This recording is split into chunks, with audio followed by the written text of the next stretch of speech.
everyone, and welcome to today's episode of Pageant Community Radio, a show to promote diversity and to give people a voice. And today I'm very lucky to be joined by the gorgeous Miss Manchester, Madeleine Roche. Hello. Hi, everyone. Thanks for having me. Oh my God, it's absolutely our pleasure to have the gorgeous Madeleine on our Pageant Community Radio. I'm so glad I get to finally speak to you. I know we've been trying to plan it for a really long time. So finally, we got a date in the diary. I know. So can you start off by giving a little intro to people that don't know you? I'm sure everyone does, but just give them a little intro to yourself.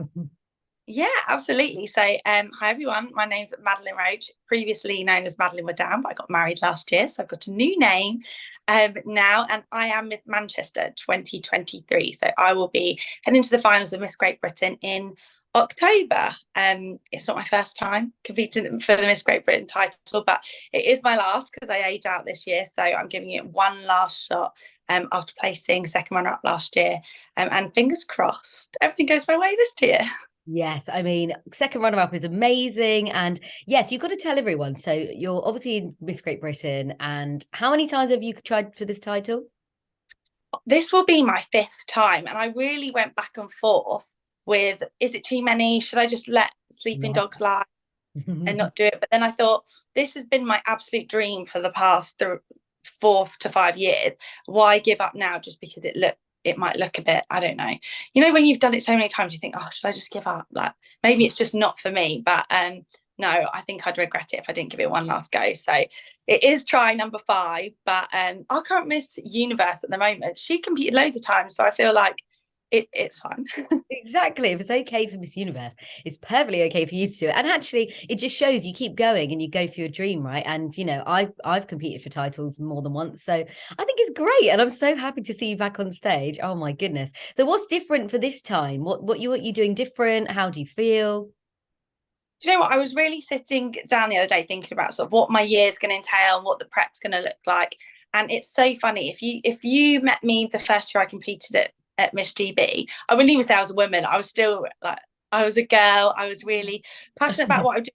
Still working on the same sort of messages like homelessness in Manchester and period poverty has become something that I'm really passionate about over the last couple of years. But I really think what's good about Miss GB is it embraces exactly who you are. And it took me a really, really long time. And I think it comes with age and a bit more like life experience without sounding too old, to really embrace that and realize that you don't need to turn up as this picture perfect version of a pageant girl that you think the judges are looking for. So not, I wouldn't say anything's changed. I'd say what's great about GB is they help you grow and they really, really motivate you to sort of better yourself each year and grow into the person that you're aiming to become. And that's all I've done really. It's the same me and same message, couple of tweakings, and I'm just as passionate about my messages as before, just with a lot more experience under my belt. And I really just want to show everybody that you can be a size 12. 29. I'm going to be 30 when I'm on the stage. 30-year-old married woman from a mixed race background, and you can go on a national stage and you can win, and there isn't any limitations to that. And I think I wouldn't even be eligible to compete in some Miss pageants. So I think that's one great thing that I love about GB, and I'm hoping to replicate as one of their finalists, that you can do whatever you want to do and there isn't any limitations there. Exactly. And that's amazing. And you did just touch on your mixed race background. And obviously, this is about culture and diversity. So I have to ask you about it. And please share with everyone your heritage. Yeah, absolutely. So my mother is British and my dad is Palestinian.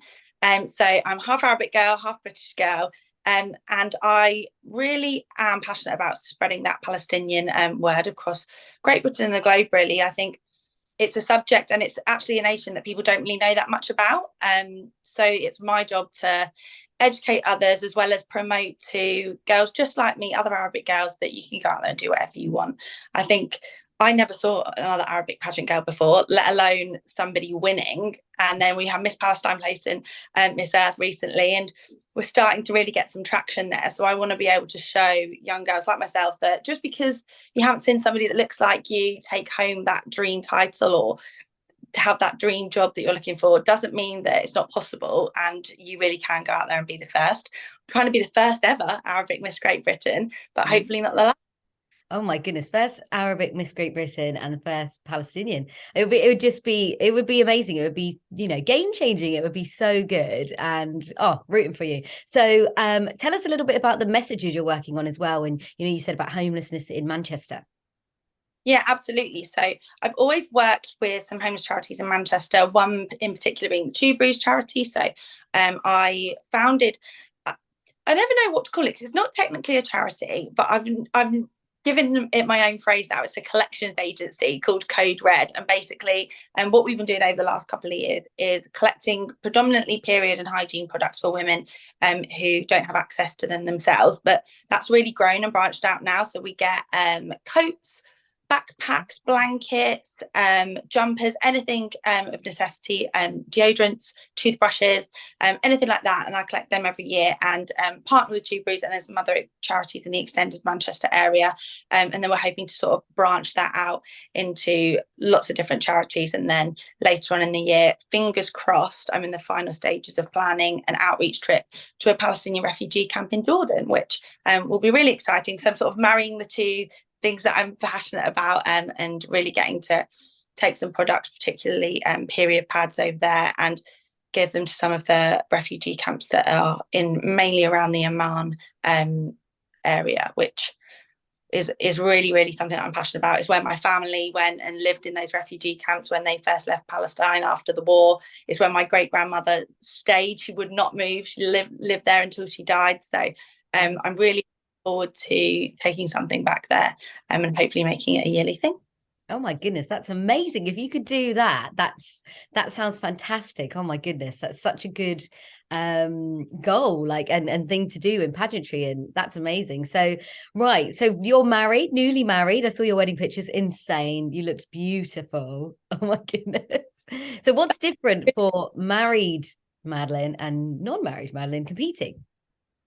Do you know what? I don't think there's too much difference. I can definitely say this time last year I was crazy wedding planning. I wasn't a bridezilla, but I was definitely on it with my spreadsheets and things like that. And I think brain capacity, just perhaps my focus wasn't there of where it has been, or should have been rather.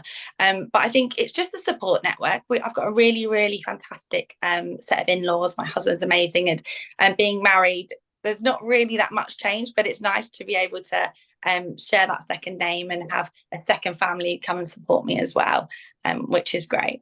Oh, that's amazing. And they support you through your Miss Great Britain journey. Yeah, they've never been though. Hopefully they will come this year. Oh. My aim 1 year, but he works on the weekends quite a lot, so hasn't been able to. But touch wood, they're all coming this year. So I'll have some nice support in the audience as well. Oh, that would be amazing. So, of course, Madeline, this when I started this, it was about promoting culture and diversity a good 3 years ago now, I think. So obviously we've come a long way since then, but I still love to talk about it and I still love to promote it. So why do you think diversity is important in pageantry? It's so important. I actually answered I did a bit of a Q&A on this yesterday, and I think the main thing that I touched on was diversity in pageantry has grown, and it really, well, me and you are sat here now with sashes on, so it is developing. It is doing well, but I think the main issue that we have in UK pageantry is contestants. It's all very well us really pushing to have those diverse winners, and we are moving that way, but actually the pool of contestants to pick from is minute, and really our job now as women sort of representing that is to go out into communities and really encourage girls to compete and show them that you can compete if you look like us, you can compete if you're from various cultures, various religions. And that's something I'm really passionate about this year, is getting more girls involved in pageantry from various different cultures and backgrounds. And diversity, I guess, to me, it definitely is where I'm from, but it can be all types of things. It can be your background, it can be your economic status, it can be your religion, it can be your size, it can be anything. And I think that's something that is really important to remember. And we're definitely moving in the right direction, but if I can be part of that change and get some more girls to compete in pageants who perhaps wouldn't have thought to do so before, then I'll be really, really, really happy. Yeah, that sounds amazing. And what would it mean to you to win this title? Oh gosh, I don't think into words. I do all the visualization, and so you have to imagine yourself doing it. And Yeah. it makes me really emotional. It's been such a long time coming. It's been such a long journey to getting here. When I first started doing pageants, I did like local like carnival pageants when I was about 15, 16. And it was at the time where I was in a small town, kids weren't necessarily kind. And if you were Arabic, it was definitely a really foreign concept. And perhaps our media at the time wasn't helping that. So it was something that I kind of shied away from. And pageants has really taught me, one, to embrace it, and two, to be really proud. And I think if I can continue to do that as a Miss Great Britain, hopefully, and show other girls to really be proud of your culture and be proud of where you come from. And if you do get any sort of, not negative feedback, that's not the right word, but any adversity, I do think it's all about education. So if I can stand on a stage with the Miss Great Britain crown on my head and educate others about, one, my experience and why I had a bit of a difficult time and how others might have been a part of that, and two, how what makes my culture fantastic and what will make somebody else's fantastic. And I think our differences, without being corny, diversity is what makes Britain so great. Yeah. So I can be a representative of that on that Miss Great British stage as the winning Miss, then that's one step in the right direction. Oh, I mean, I love corny, so that's great. And I love everything that you stand for. I love everything that you're working towards. It sounds amazing. I cannot wait to watch you on stage again. It would just be so good, and you're such a perfect representative, so I think it would be an honor for them to have you as Miss Great Britain. Well, thank you so much, Madeleine, for joining Pageant Community Radio. It's been so good to speak to you finally. Thank you so much for having me. Honestly, it's been great, and I'm so glad we finally got some time in. And I guess I'll see you at Galaxy. That's where I'm going to be next. Yes, I will see you at Galaxy. Oh, that's only like a few weeks away then, so I can actually give you a hug. I start planning some outfits. It'll be my first official appearance as Miss Manchester 2023, so got to get some good. Yeah, definitely get some pictures. Oh, well, thank you so much. And how can anyone follow you if they want to?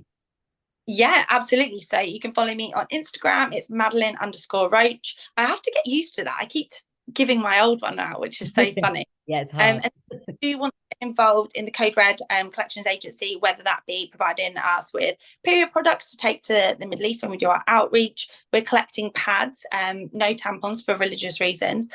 Most Muslim women would prefer pads or period underwear. So we're collecting those already. The trip is in July, so we've got plenty of time to get donations in, or any hygiene products. And then if you're looking to donate into the UK or GB surrounding areas with clothing or anything else that you feel like somebody in need might need, there we go, that rhymes. And then you can also message us on the Code Red page, and we will tell you if there's somebody local in your area that's collecting for us, or give you an address where you can send something to. And that's at Code Red GB on Instagram as well. Perfect. Thank you so much. It's been great to speak to you, and I look forward to seeing you in a few weeks. Thank you. I'll speak to you soon. Speak to you soon. Bye.